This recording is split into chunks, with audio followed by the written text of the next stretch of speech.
লিখক পবিত্ৰ শইকীয়াদেৱে প্ৰেমামৃত কথনৰ ২য় অধ্যায়ত প্ৰেমাত্মা ভাগৱত লিখিছে।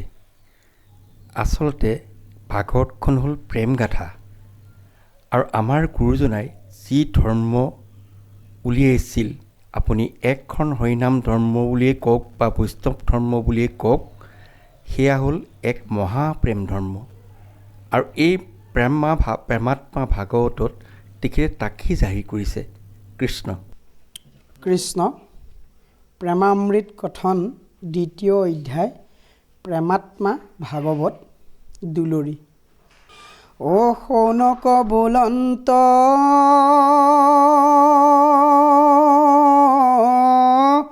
সুত মহামহন্ত, জগত নাহি আমাৰ ফল,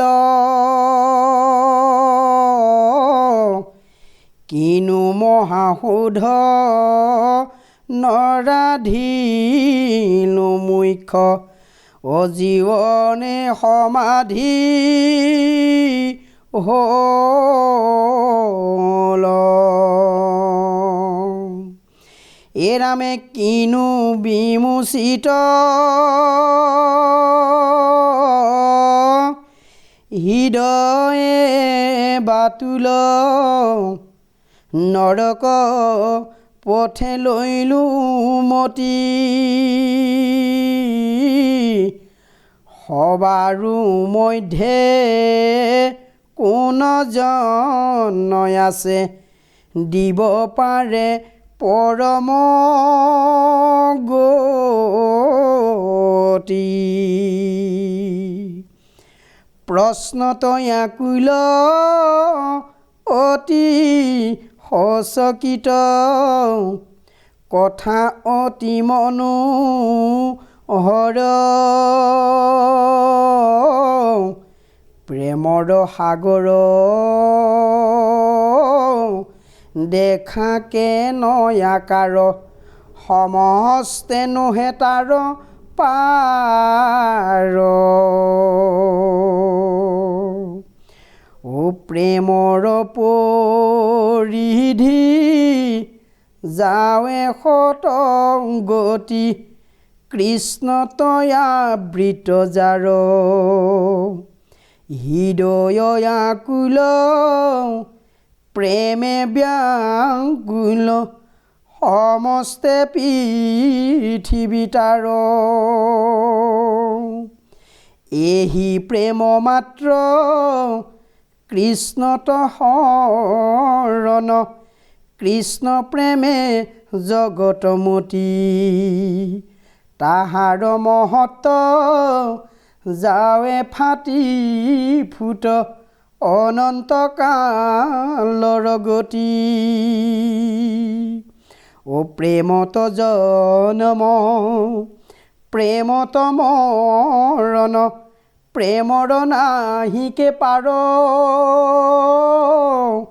প্ৰেমে প্ৰেমে গতি প্ৰেম নাই ৰদি, জীৱৰ সমস্ত সাৰ। এৰামে যাৰ নাই প্ৰেম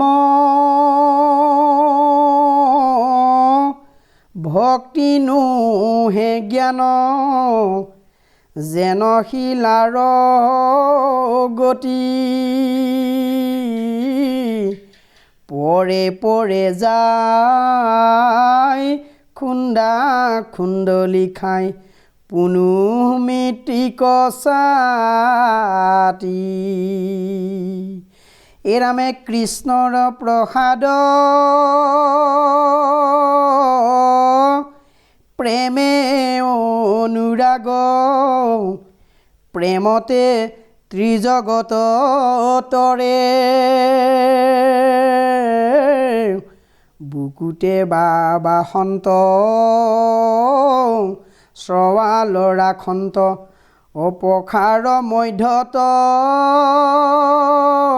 চৰে।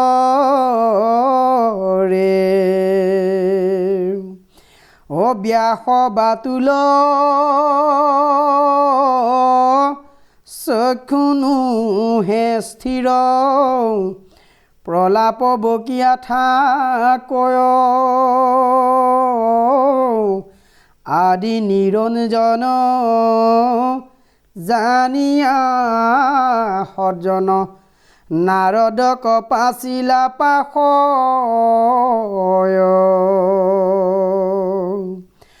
ৰচিলা পুৰাণ সমস্তে অসাৰ প্ৰেম নাহি যেবে তাত জগত ঈশ্বৰ অধিকাৰ ৰজাৰ নামক উপেক্ষায়াত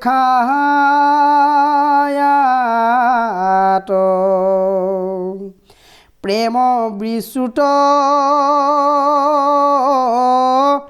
অনিত সংসাৰ প্ৰকৃতি হোৱে অথিৰ প্ৰেমৰ ফল যত নোহে স্থিৰ মত সংসাৰ নোহে তাত স্থিৰ এৰামে প্ৰেমতে প্ৰাণ দিয়া প্ৰেমতে মান লয়া প্ৰেমতে ঈশ্বৰ গতি প্ৰেমৰ হাৰে হাৰে বিন্দু বিন্দু সৰে ধুলাইতে ৰাখিল বহনি কোটি পুষ্পৰেণু লাগে বৃক্ষধেনু তাত প্ৰেমক নাতে হৃদয়ৰ ঘৰ আহে পৃথিৱী বহল বাসে জগতে জগতে ৰতে হেনয় প্ৰেমক হৰি এৰিলা ব্যাসমুনি জগতে কৰিলা নষ্ট ও জগতৰ সংগী হৰি প্ৰকৃতি বৈৰাগ্যচৰী আত্মা হোৱে তাহাৰ কষ্ট এৰাম জগত সংযোগ কৃষ্ণত শৰণ প্ৰেমতে ভকতি থাকয় প্ৰেমৰ জগত কিয় কৰ পৰ জীৱৰ আলানি হয় এৰামে হেনয় পাপক নাশিব লাগয় কৃষ্ণত কৰক ৰতি জীৱন বাতুল হৈব ৰাতুল সংসাৰে হৈব গতি